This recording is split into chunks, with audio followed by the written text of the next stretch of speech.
Så kommer så dagen, hvor vi skal op og møde Rikke. Og jeg er sådan lidt, fordi at jeg får at vide, at det her kinosologi, og vi har været inde og kigge lidt på det, at det er jo sådan noget, det er ikke noget, man sådan kan tage ved og holde fast i. Så det er igen, ja, det er sådan noget lignende voodoo, halløj. Men da vi så kommer ind, allerede for første øjeblik, at jeg møder Rikke, fuldstændig afslappet, bliver jeg kaster mig over i stolen og jakken af over i hjørnet med den, og så sidder jeg bare og guldkommer ind. Og så går det hele bare lige så stille i sin gang, som det nu skal.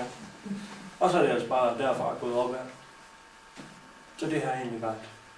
Det har været det bedste, der nogensinde er sket i mit liv faktisk. Det har været det, vi har gået og søgt efter. Det har været den der lille håb om lys i fremtiden for mig.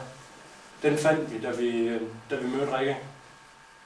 Og den har vi så greven, og den holder vi ved. Med klør og med næb. Så hun slipper aldrig af med os.